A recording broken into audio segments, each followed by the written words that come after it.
We play those highlights from last night's Colts-Saints game in the Superdome because of this. So I'm watching that game, gentlemen, last night. And I'm seeing Drew Brees, first of all, playing like it's 2017. And second of all, I'm reminded when that stadium and that team is going well, how loud that stadium can be. Yeah. And I tweeted out something along the lines of, this is why you don't want that noise. If you're the Vikings, this is literally why you don't want this. Now, if you have to eventually play the Saints in the Superdome, I get that. But for anybody right now, if the season came to an end today, the Vikings are the 6th seed, the Saints are the 3 seed, so you would travel to the Superdome and play, correct? Yeah. And I tweeted that out. I said, you don't want to play in the Superdome. No questions asked, not up for debate. I'm telling you, I've been there. You don't want this. You don't want that smoke. No, exactly. You don't want the smoke. And I get back tweets from Vikings fans being like, oh, it's the Colts. Jacoby Brissett stinks. The Colts stink. The Saints, I'm not worried. Bring on the Saints. Are you crazy? Here, rule of thumb. Ladies and gentlemen, if you're a Vikings fan, I'm helping you, okay? Nobody who gives you the purple Kool-Aid crap is helping you. I want to help you. Rule of thumb. Talk to him, Sports Dad. Sports Dad. This is so easy. Regular season, unless it's going to sabotage you completely, you want the smoke to test yourself. All right? I would like the Vikings to have played a few more tough games regular season to see if you belong, how you belong. It's why I think the Packers game to me holds interest. I don't think the Packers are great, but I think they're going to give you a lot better battle than the Chargers or the Lions did the last 2 weeks, all right? But once you get to the playoffs, if you lose, you get on a plane and go home and disperse, and you're done till training camp. So, and I'd love some calls here too. 651-646-8255. Why on earth would you have watched last night's game and thought to yourself, yeah, you know what? We play the Saints. That's great. Are you crazy? You're going to make the playoffs, all right? The Rams are probably going to lose on Saturday. You're going to be in, all right? So I'm going to give you that. But you're really telling me that you think that going to play the Saints is any sort of good idea? And last thing, too, if you are telling me that, are you telling me unequivocally, if you're a Vikings fan, which means you watch every Vikings game, that you think Kirk Cousins, Danny Cunningham, can go into the Superdome? And again, Jacoby Brissett's not a bad player. This is not David or Mike or Larry Blau of the Lions. This is a decent quarterback. Are you telling me, after you've watched Kirk Cousins now for 2 years, and you've seen him get flustered, and by the way, once he gets flustered, that's not coming back. Nope. That's a good idea? Who are you? How are you thinking? Who have you been listening to in your life as a Vikings fan? I mean, I've watched this team since 78. I can tell you the pitfalls. This ain't hard. What are you doing? What are you inviting on yourself? Why are you doing this to yourself? 651-646-8255.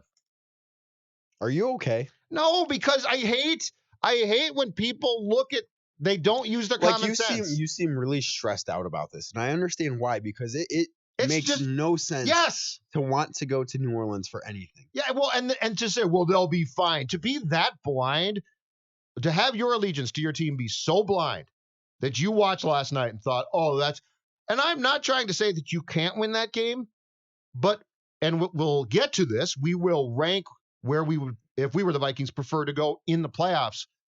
But the Superdome's number one to me. I want no part of the Superdome. No, you shouldn't. That is the toughest place, or if not the toughest, one of the 3 toughest places in football to play. 3 or 4. It's a really difficult place to play in the regular season. If you thought last night was bad, when the game actually means something, because last night didn't. When the game actually means something, it's a whole different level than it was. Last night was just a regular season game. Yeah, I know. Get there in January, it's different. Yeah, exactly. It's the NFL's version of an SEC stadium. Mm-hmm. I mean, and no surprise, it's in the same region of the country, same area. It just means more. Yeah, I mean it's but it is the equivalent of walking into Tuscaloosa to play Alabama. It's not impossible to win there, but it's a very, very tall task. And when the stakes are at its highest in the postseason, Wild card round, divisional round, NFC Championship. Now, I know the Rams went in there and won last year, but they were aided by one of the most egregiously missed calls in the history of the National Football League. Yeah, and if you have to go there as the Vikings did in 2000 or in January of 2010, 2009 season, or you have to go there like the Rams did for the conference title game, hey, okay, get it. But what I don't understand is people saying, oh, yeah, if you have to go there first round, your season will be done. You will be done. And Manny, bring up the point that you told me before the show about Cousins, because this is where this is where I think, hey, he's had a good year, but this is where the Vikings / now Cousins loyalists aren't thinking this through.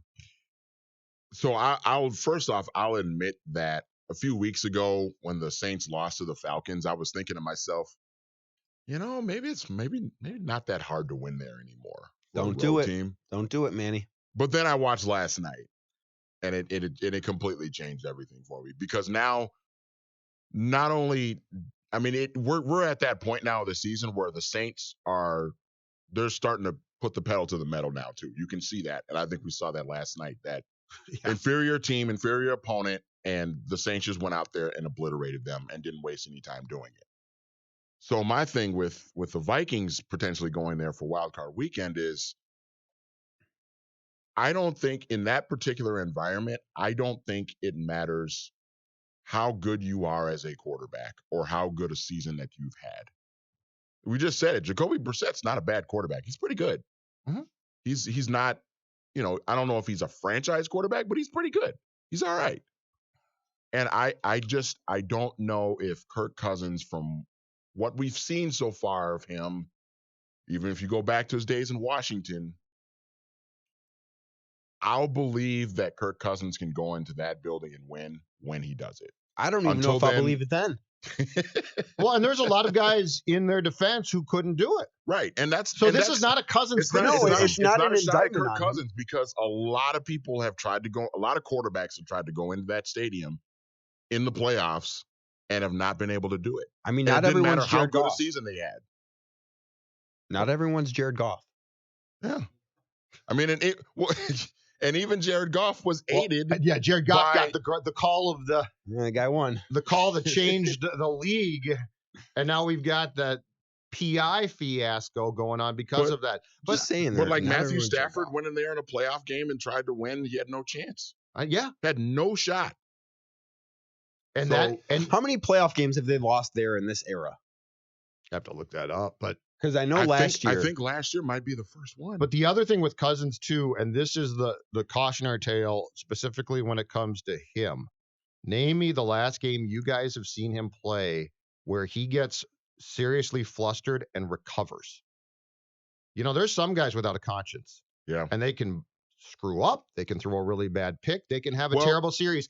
And then they can come back and be like, okay, I'm done with it. Well, Favre, right? Yeah. 2009. They were beating the crap out of him. First drive of the game, second play of the game, I think they blasted him, right? Yes, they did. You would think most quarterbacks, they don't recover from that. And Favre was, aside from throwing across his body at the end of regulation, he was great that game. Yes. Some guys are built for that.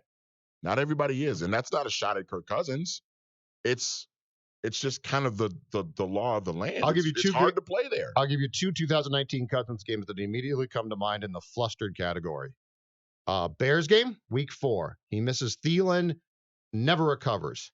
The other one, Kansas City. And that was not all on Kirk. They did not play offensively a good game against the Chiefs at Arrowhead.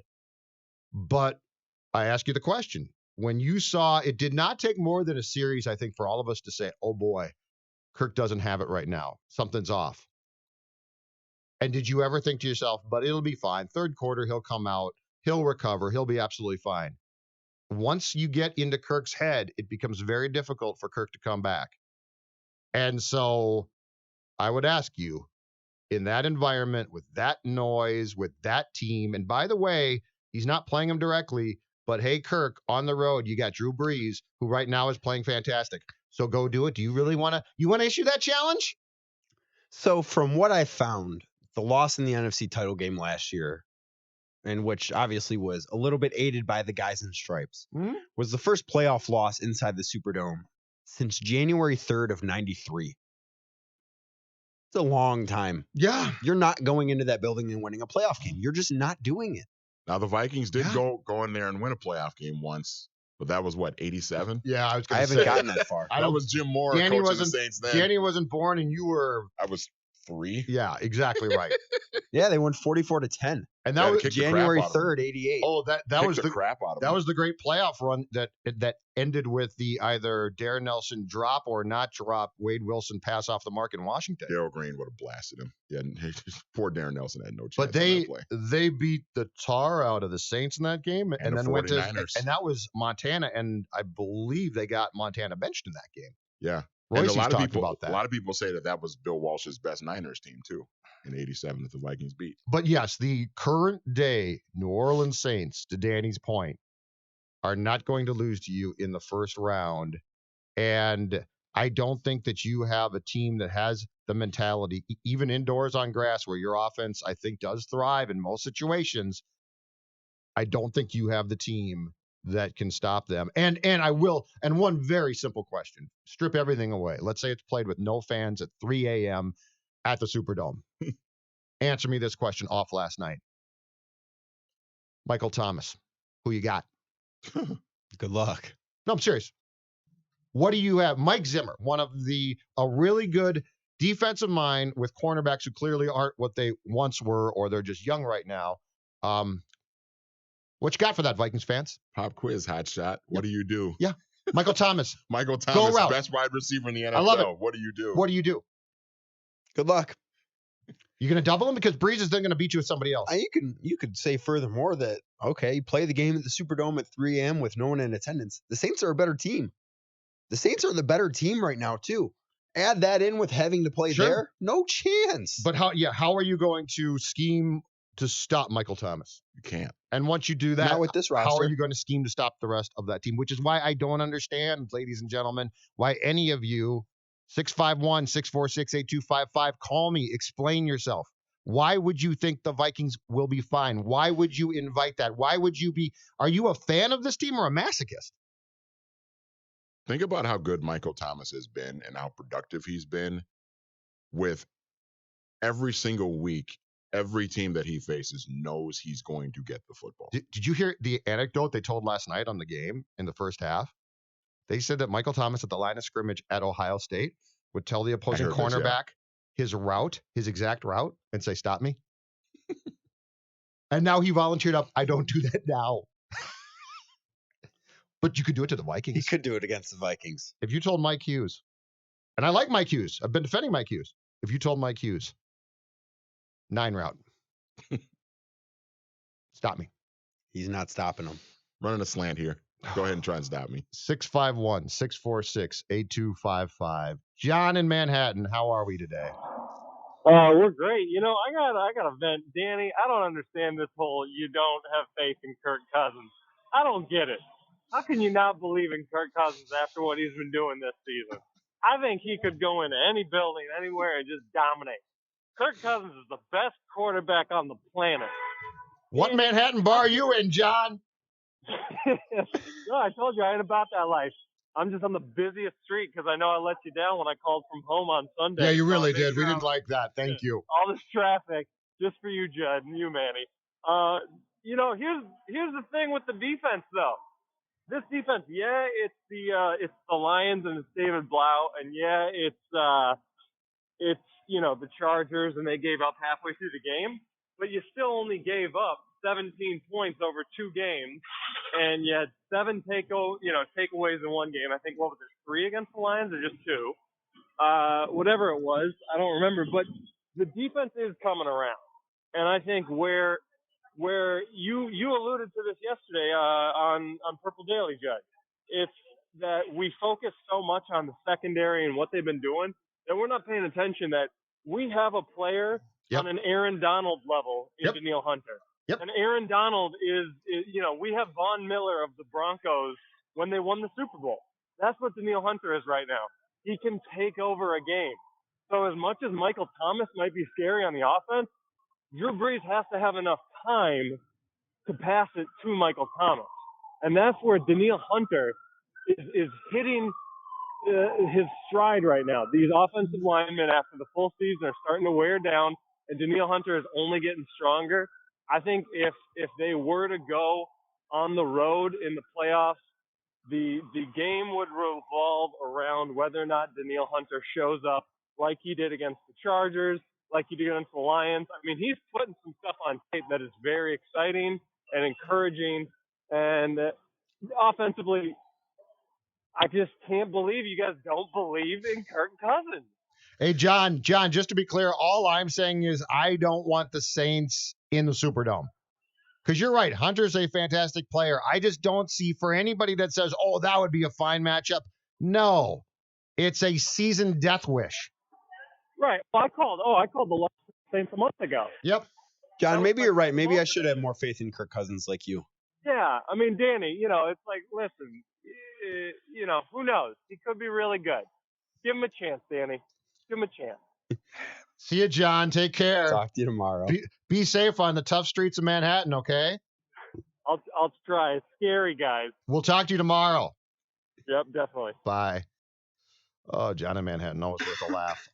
Josh, how are you, Josh? Hey guys. So What's up? A couple things.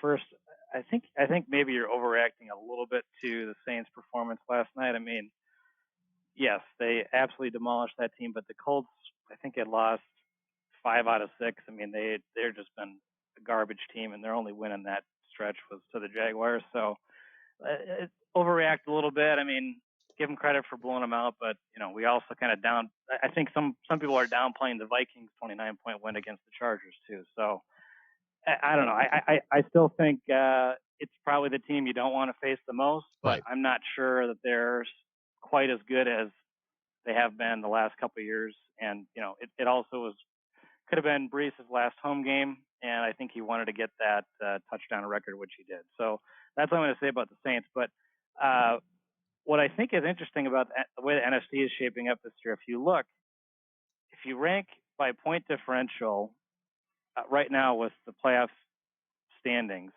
you have the team with the highest point differential in San Francisco.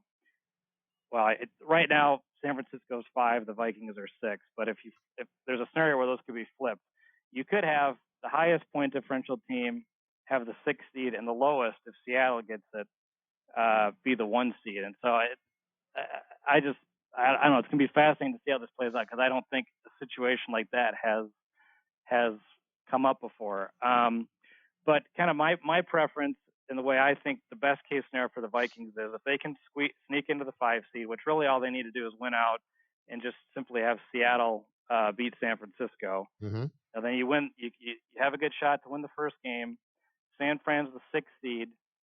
I would think that they would be favored playing at Green Bay, and then you set yourself up to go back to Seattle. And look, it's not a great place to play, but I think we saw they can compete there.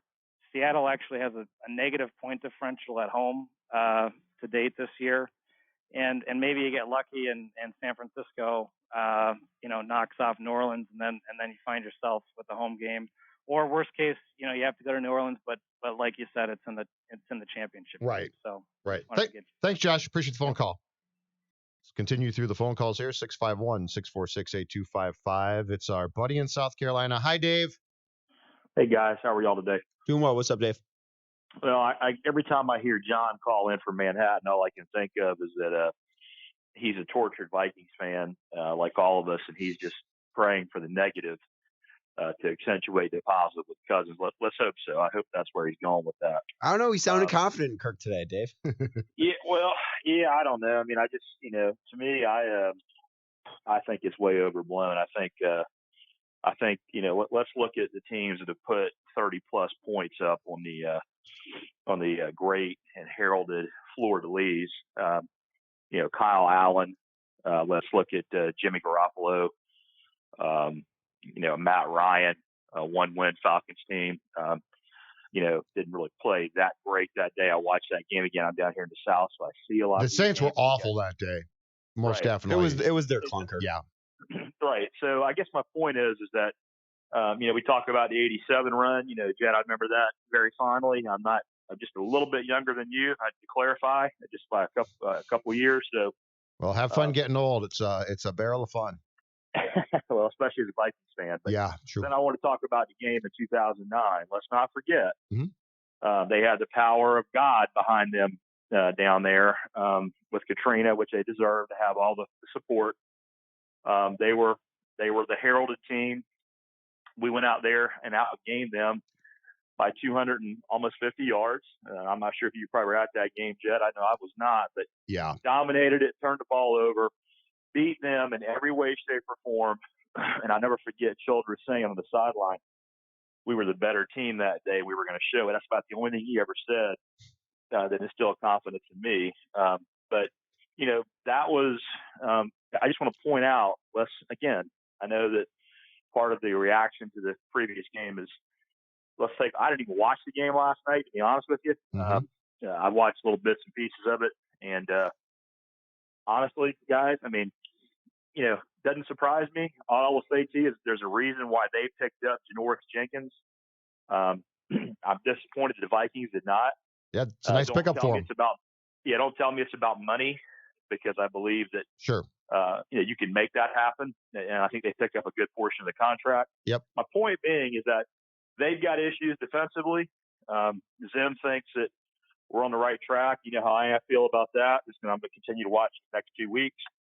But guys, my feeling is we got to win. We got to have confidence. We got to continue to build. And whatever happens, it happens. And we got to do what we got to do. And again, I'm more confident in saying this team can do that than I was even probably 6 to 8 weeks ago. So I just think the talent, the teams at the top, it's just so close. And I just think there's a lot of warts in different areas. Mm-hmm. And I just think we have a great chance. I think we have a great shot, especially if we can get a home playoff game. And I know that may not happen. But let's look at it. We're battle tested.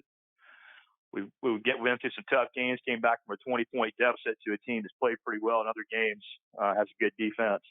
That team Sunday had the 4th-ranked defense. Yep. Hey, Dave, thanks much. Yeah. Appreciate the phone call. It's the Viking Ventline Coffee Club, which Dave is a member, and so he can go on for a while, and that's absolutely fine. It sounds like Dave is like many true Vikings fans practicing acceptance here. Yeah. Like he's trying to get to the point where he can accept it or not accept Maybe it. he should be try more and confident accept like it. John. Yeah, John who loves Kirk Cousins. And I do think that part of John's act is to try to will Kirk Cousins to play well by acting like he doesn't like Kirk Cousins, but I'm not quite sure of that. Big Kirk Cousins guy. But this is, again, just to be very, very clear about this. My Saints feeling is, hey, if you get him in the NFC title game down there, that's great. You made it to that point. My point off last night is to say that you would welcome this game or accept this game and to not think of the ramifications of what you're saying is absolutely nuts. That's my only point. You don't want them in the first round. And right now you would play them. And right now it would be a problem. So and right now your season would end. Yes. And I think people are hearing me say, well, you can't play the Saints. No, I'm not saying you can't play them, but look at this. You don't want to go there. You don't want to go to Seattle, preferable. There's a lot of places. If you could somehow luck your way into a higher seed, 5th seed, and get Dallas or Philadelphia. Give me that all day.